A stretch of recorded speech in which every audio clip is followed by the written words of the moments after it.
Hey there, Mr. Redder here. Welcome back to another episode of r/entitled People Stories. Our first story we'll be reading today. Karen took my credit card while I was asleep. After that, am I the jerk for telling my wife I get to invite whoever I want, whenever I want to my house? And after that, use the law to withhold my deposit? Well, okay, here we go. Now for every thumbs up this video gets, one Karen does not get to take anyone's credit card. Who needs a credit card when I've got your checkbook?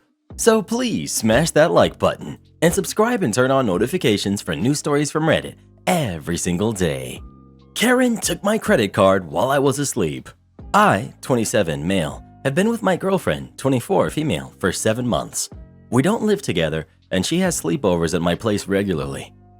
2 days ago, she spent the night at my place and in the morning, while I was sleeping in, she got up, got dressed, took my credit card and went grocery shopping with it. I woke up to a massive breakfast made by her as a surprise, and when I asked her how she got the money and time to prepare all that, she told me she took my credit card while I was asleep and headed to the supermarket to get the stuff she needed to make me a surprise breakfast. I was stunned. I asked why she didn't ask before taking my credit card, and she said I was sleeping and she didn't want to bother me. Besides that, she wanted this to be a surprise. I just stared and said, I don't know. You do realize you technically stole from me when you took my credit card and went shopping with it without my consent, right? She looked at me in complete shock and confusion and said that she was just trying to do something nice for me, and I just implied that she was a thief. I just shrugged and said it was technically true. She was so upset, she got up and stormed out of the kitchen crying.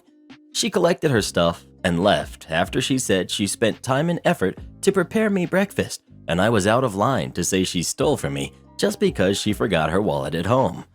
She kept hanging up when I tried calling her and later sent me money for the stuff she bought, although she didn't take anything with her. My sister came over, and when I told her, she called me an ungrateful jerk with no manners to react this way after this display of affection by my girlfriend. She suggested I get over myself and apologize as soon as possible, but I decided to take my time. Am I the jerk? Not the jerk. Am I crazy being the only one, at least so far, who thinks this? You don't take someone's credit card. That is a huge violation. Yes, cooking breakfast is very nice. However, buying something for someone with their own money without asking is not. Buying someone a birthday gift with their own money is not cool. Why would this be? Especially with the additional fact, someone who OP has been dating for mere months thought it was okay to take his credit card. I'm going with everyone sucks here. Your girlfriend was really out of line for taking your credit card, no hyphens needed, and buying stuff without asking first. How does she not have any money to buy breakfast food? Is she still a student? Your response was over the top. It sounds like the response of someone who enjoys arguing with people on the internet for no reason. It was also deeply unkind.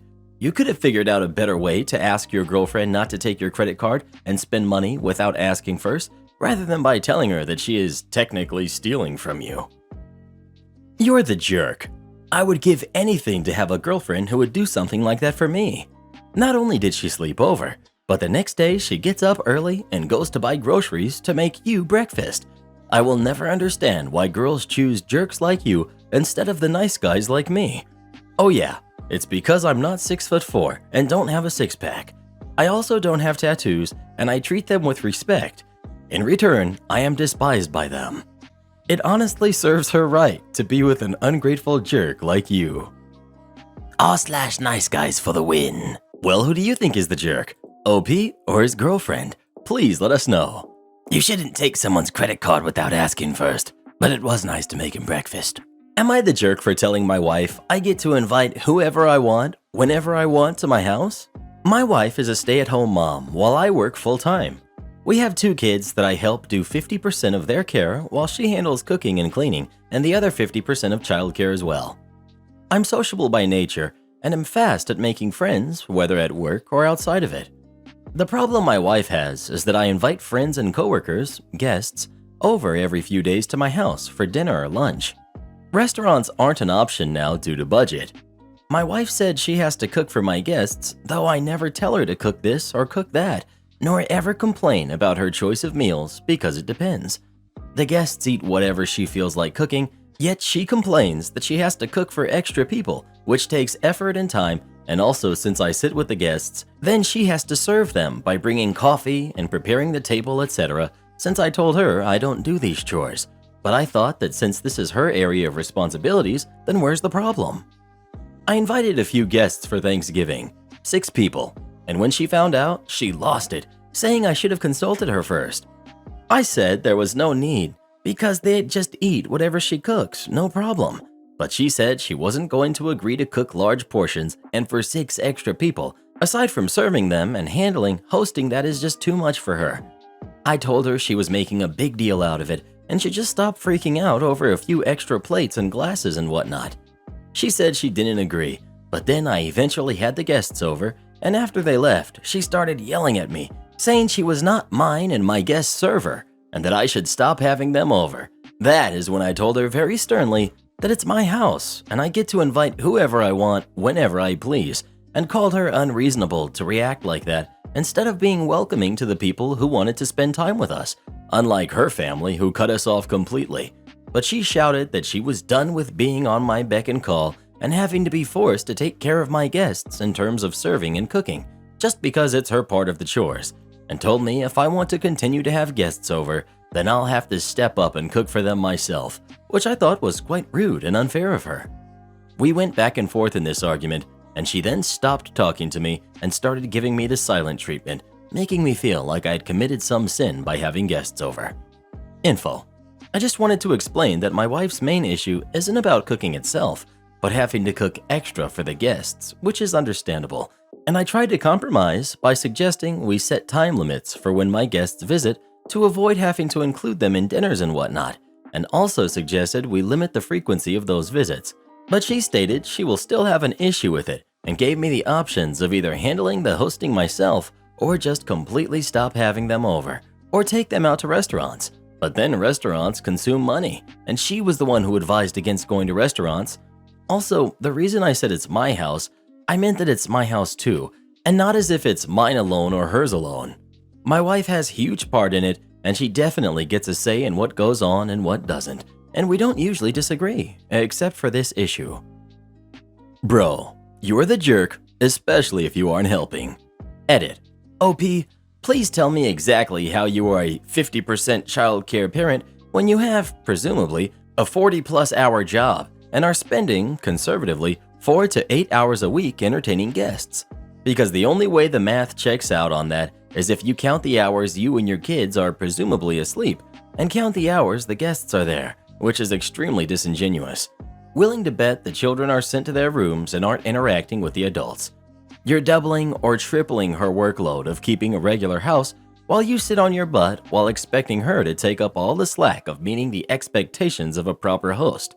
It's also apparent that you don't cook, because there is a significant difference in cooking for, let's say, 4 people and cooking for 10 people. Just because they will eat what you cook doesn't mean that you have nearly tripled the amount she needs to make.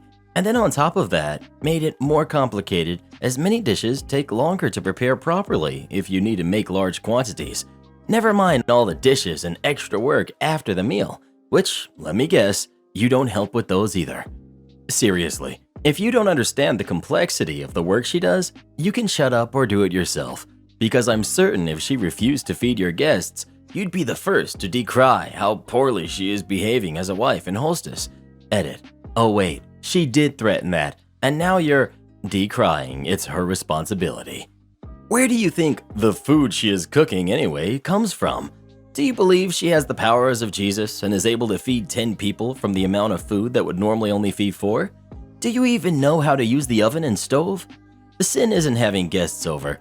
The sin is not understanding the work your wife does in the household, and not understanding that while all you do is eat the food, how much work goes into preparing a good meal, being a good host, and all the cleanup afterwards. And then when your wife explains it to you, being too much of a jerk to figure out that feeding all of your friends is a lot of extra work, even if she isn't changing the menu for the day. If you don't even have the ability to cook at her level for 10 plus people at a time, you definitely better shut up. Your wife is completely in the right here. Well, who do you think is the jerk? OP or his wife? Please let us know. I hope she gets him a chef's hat for Christmas, because it looks like he might be doing the cooking from now on. Use the law to withhold my deposit? Well, okay, here we go. This was a few years ago, so some of the details are a little fuzzy, but I smile every time I think about this. I moved to California in 2010 and had lined up a house on a 3-acre property with a nice-sized detached barn. We were on a rent-to-own to allow time to get settled and secure the loan to buy the property. So we had a standard California rental agreement with a handshake agreement it would not be needed once we purchased the house. A couple little things to fill in. The female owner was a realtor, so there was a reasonable expectation she knew what she was doing. The husband was weird. I cannot explain it past that. But part of the agreement was we actually bought the horse that was boarded on the property, and also they had the detached barn full of their old crap, with the agreement that it would be removed by the owners once we purchased. So we move in. Things are going fairly good. We have several cats at the time, but keep the house cleaned up, and we had one cat prone to accidents, but for the most part, we kept everything good. Sometime during the winter, we have an issue with the septic system. The owner proceeds to let it slip. The septic was not put in legally and was not correct. Okay, they still paid for the repairs. A month or so later, a water line the husband installed to use for watering the horse broke, and again, find out it was not done correctly. This time, I was forced to pay for it. Okay, cool. Once I found out about the septic, I started looking for other houses and found one available, and we were able to get it. At this point, I give the owner about 2 months' notice. We had done some improvements on the property, including a tack shed.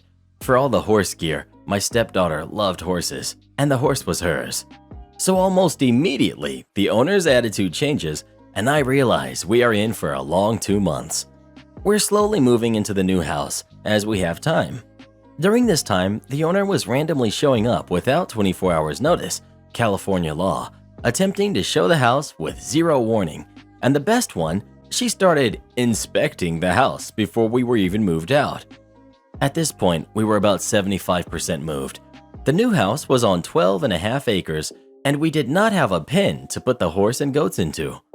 One day, I get home from work, and we have to call a vet out. Owner's daughter, who used to own the horse, decided to give the horse and our 2 goats a year's worth of supplements for the horse. We ended up with a several $100 vet bill. So we sped things up and ended up clearing a few weeks early. Because of this, there were a few odds and ends left behind, including a wooden run-to for the goats. I spent about $500 on cleaning alone to make sure we got our deposit back. I even brought in a professional cleaning service to finish the house up. I spent many times moving from base housing while in military, so it's common. So we complete the final walkthrough with the owner, and she seems happy. She says she will figure everything out and send me a check. Okay, cool. About 4 weeks after the original move-out date, I get a large manila envelope in the mail from the owner. Strange, but okay, cool. I open it, and she is trying to charge me in the neighborhood of $2,500 on top of the $2,000 deposit she is keeping. Okay, lady, let's see what you got. In the envelope is about 10 small mailer envelopes and about 300 pictures of various things on the property and in the house, along with a 6-page letter outlining what I owe her for. So I start reading. Couple hundred for trash removal, including a list of items removed and the receipt for removal, several hundred for paint. During the walkthrough, I offered to paint the rooms we had painted. One was an obnoxious cotton candy pink, and the owner said no, it was fine. There's also a charge for close to $3,000 for brand new carpeting and high-end padding from Lowe's, as well as the receipt, and also an itemized charge for labor. I believe there were a few other items, but I didn't have the paperwork in front of me. Now, my first reaction was pure rage. I was seeing red. I wrote the nastiest letter to her 3 different times and took a step back. She had threatened to take me to court. Cue malicious compliance. I pulled up California rental laws, and at the time, there was a great website that explained what an owner could legally charge you for. So I sat down, and I believe the entire letter I responded to her with was around 15 pages. The highlights. I was not responsible for the painting or labor associated with, as I provided the final inspection that did not note any issues with paint color. I was not responsible for the trash removal, as she listed one item that was ours, the plywood run-to in the field, and the items actually listed were all her personal items removed from the detached barn, and it was not my responsibility. I was not responsible for paying the emergency plumbing repair mentioned earlier, and I provided the bill and the fact it was an emergency, as it was flooding over half the property and making entrance to the property impossible. The best one was the last, the carpets. So in her letter, she mentioned a horrible smell of cat urine, which she proceeds to explain occurred during the illegal inspections.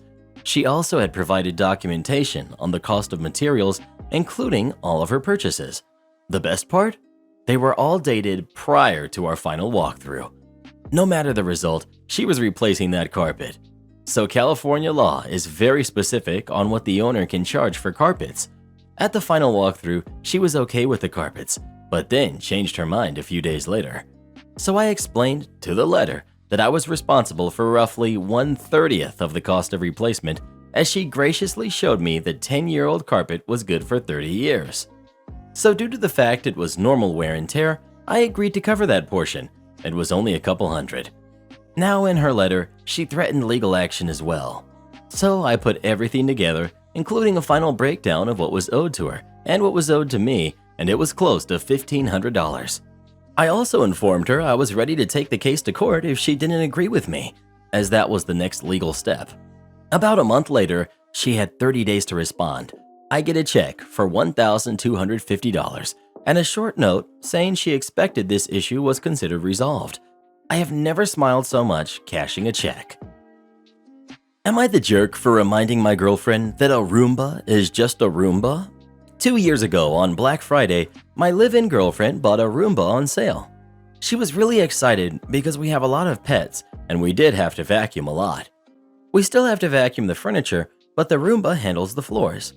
He's on a strict routine she sets up and gets every part of our apartment. I definitely like the thing, but my girlfriend has become obsessed with it. She immediately gave him a name of an anime character, and she changed the language it says errors in to Japanese, which is kind of a pain because we never know what the error is. She also has really personified this thing, and when she brushes the dogs and cats once a week, she thoroughly cleans the Roomba with special tools she bought and everything. But the thing that made me feel weird is how she talks to it. She just coos to this Roomba all the time about what a good job he does and how much we love him, just like he's a pet. It's weird to me. This morning, it kind of came to a head because as she was fixing the animal's breakfast before we went to work, she poured out some sprinkles on the floor and brought the Roomba to them and sung happy birthday to it and made it clean them up. I just watched this all from the table, and when she was done, I gently said, "Do you think this is normal?" She was confused, so I was like, "It's just a Roomba. You are so extra with it, and it's kind of creepy." I've made comments before, but she always said, "It's because I appreciate how hard he works and how much he helps us." But feeding it sprinkles for me took it over the line of annoying to concerning. I told her I was kind of worried that she was obsessed with it and a little worried about her. She was, I guess, not sure what to say, but we didn't have a lot of time before we both went off to work. I've tried texting her and she hasn't responded, which she usually does because she walks to our apartment for her lunch break to let the pets out and stuff. I'm kind of worried that I hurt her feelings, but I feel justified in bringing up the issue because I really don't think this behavior is normal, and I am honestly worried about her mental health because of this. Edit. I need to stop goofing off at work and get stuff done, but thanks everyone for the comments. Not what I was expecting from Reddit. I was expecting the usual, "This is a major red flag, break up now" response. Maybe I was looking into it too much. Someone hilariously suggested to get a gift for its birthday, so I think I will bring that home with an apology for saying she was weird and obsessed. I still think it's weird, but like a lot of you said, it's not hurting me. I think I'll pick up stickers and maybe a birthday hat for it. You're the jerk. Out of all the things that could be wrong with a significant other, personifying a Roomba is very, very far down the list. When I was a kid and the bathroom sink tap used to leak out what looked to me like a tear, I would always gently wipe it away. You're the jerk. She's not doing anything wrong by being kind to a robot. You might want to ask yourself why you're having such a monumentally hard time extending empathy. Only thing that's even a problem here is the error message language thing, because for practical purposes, that's not working. Am I the jerk for discussing veganism and bringing a vegan dish to Thanksgiving dinner? Early in 2020, I, 22 female, decided to go vegan. It was an idea I was toying with for a while, and being home by myself and having the time to figure it out, I decided to try it. I've been vegan for 15 months now, and I love it. For Thanksgiving this year, my parents invited some extended family, and I offered to bring dessert. I made pumpkin pie, and yes, it was vegan. I honestly wasn't expecting to be able to eat much besides the veggies, but my mom surprised me by making the entire dinner, minus the turkey, vegan-friendly. Examples: margarine instead of butter in the mashed potatoes, veggie broth for the stuffing, etc. I was delighted that she went to the effort. Dinner comes around, and I'm happily eating a full plate, minus the turkey. One of my uncles noticed and asked why, and I told him I was vegan now. He rolled his eyes and told me it's not a real Thanksgiving dinner without turkey. My aunt, his wife, asked me why, and I explained my reasons. Mainly that I think the industrial meat, dairy, and egg industry are needlessly cruel, and I don't want to participate anymore. My uncle got offended at that and started accusing me of being holier than thou, and started to spout out anti-vegan arguments, which I mostly ignored. My cousin said, "Wait, how are you eating the mashed potatoes?" And my mom jumped in, explaining the recipe. My aunt started talking about how unfair it was that my mom had to spend extra time and money in the kitchen for me, even though my mom insisted it was her choice. I brought my pie out for dessert, and my uncle said, "Let me guess, this is vegan too?" And I replied, "Yes, it is." He didn't try it, and neither did most of my family, and they complained about not getting a real dessert. Then most of my family left early, right after dessert. My uncle texted me this morning saying that my behavior was unfair and that I shouldn't be pushing my lifestyle on anyone. He accused me of ruining Thanksgiving dinner by preaching and serving fake food, accusing me of guilting my mom into going along with this phase. He said I made the whole dinner about me. His text has been weighing on me all day. This was our first time seeing extended family since everything went upside down, and maybe I should have kept my mouth shut. Or bought a normal pie that everyone could enjoy. Am I the jerk? Not the jerk. I absolutely love the argument that you're pushing your lifestyle on them because God forbid a single morsel of non-dairy, meat-free food passed their lips. Glad your mom made the meal more accommodating for you. Not the jerk. From the title, I was getting ready to be annoyed by someone preaching about a vegan lifestyle while others tried to enjoy non-vegan food. But it sounds like this was a fantastically well-handled meal.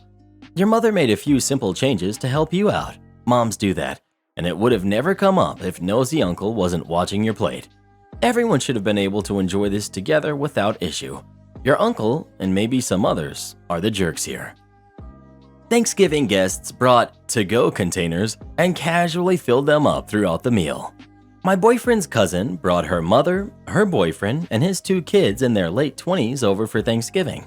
We've celebrated a few holidays with them at the cousin's house over the last few years, but our conversations have always been strictly small talk.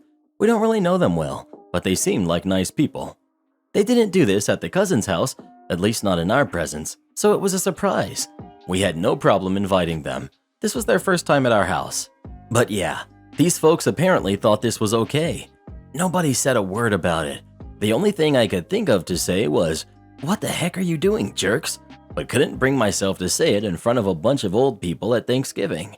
If that was me and my mom or dad was at the table, they would have been the first to say something to me, and they would not have said it privately or nicely regardless of my age.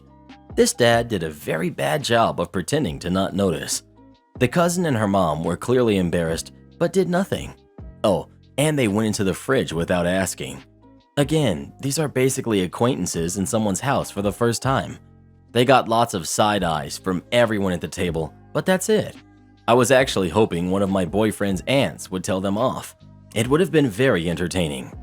At first, I was mad at myself for not saying anything, but now I'm glad I didn't.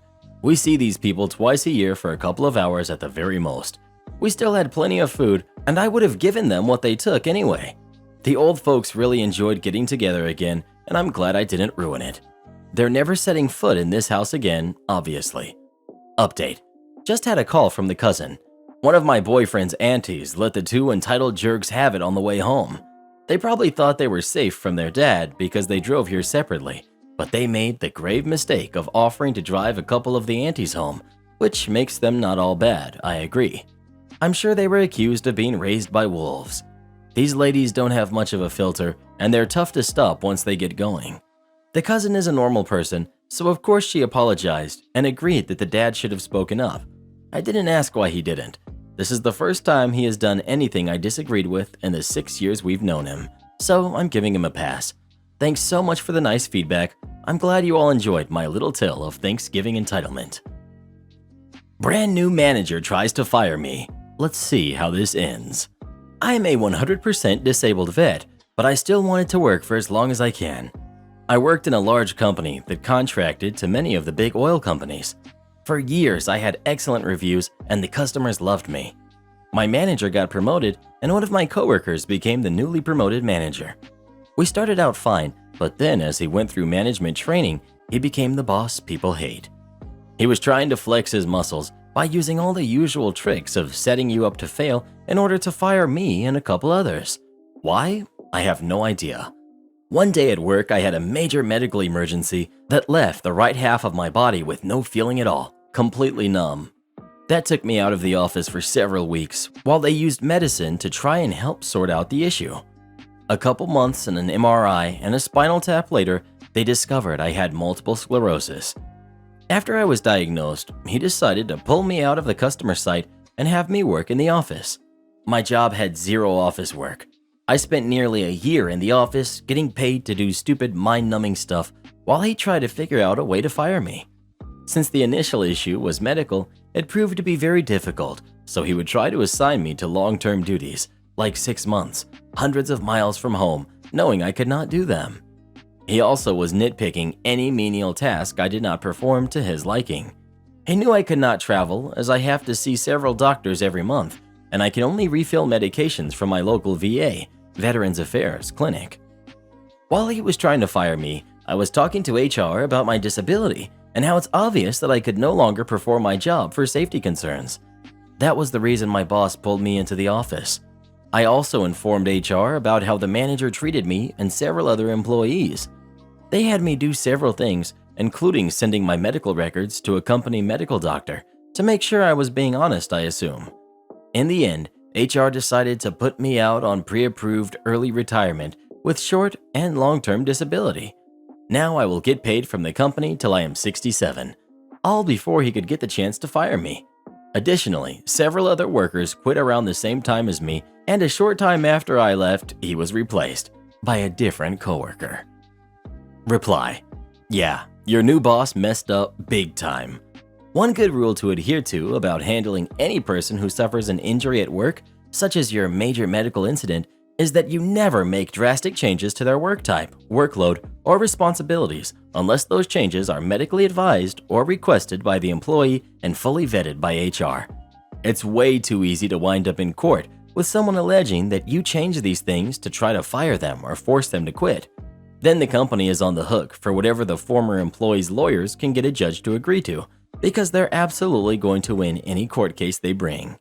HR saw your medical records, vet, and disability status, and made a sensible choice to offer you pay to see if that would shut down a potentially very expensive lawsuit. Boss agrees with secretary that I'm not the office manager, so I stopped managing the office. When I was doing my articles at a small law firm, internship to be admitted as an attorney, I was the go-to person for everything at the office, setting up computers, buying stationery, paying bills, going to court, seeing clients, etc.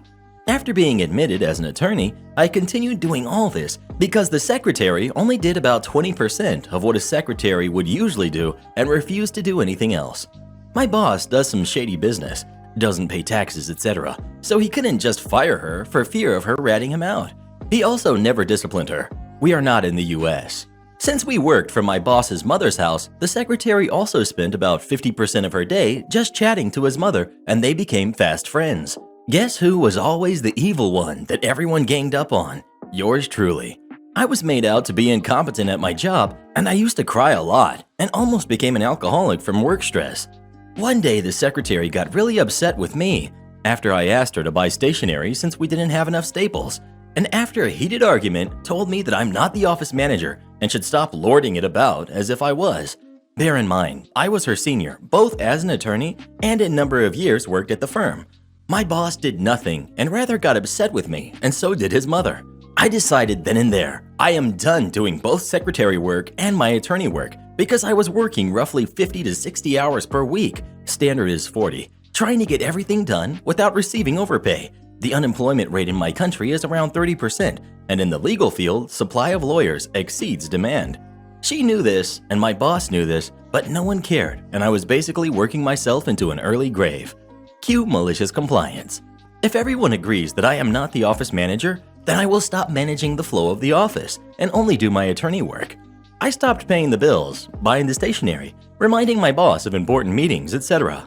Within 2 weeks, the electricity was cut off for 10 days because it wasn't paid, and my boss's elderly mother and the rest of his family had no electricity. We could also not work for those 10 days. Once the electricity went on, the phone lines were cut because of non-payment. We could again not work. The post piled up. There was no stationery. We couldn't do service of court documents because our service providers cut us off. It went on for weeks. I simply worked around the issues and sorted my life out. One example, when the Wi-Fi was off, I used my cell phone to hotspot my laptop without telling anyone. In the end, my boss and his mother begged me to do what I used to, but I refused. Since I was focusing more on my actual work, my fees increased and my pay increased as well. Shortly thereafter, I moved away from that office to our secondary office and worked alongside lovely colleagues who all did what they got paid to do. I've been at this new office, same firm, just a different location, for the last 2 years. Support our channel by joining as a member today, and we'll give you a shout out in our next video. Or come watch this video next. You won't believe what Karen does in that one.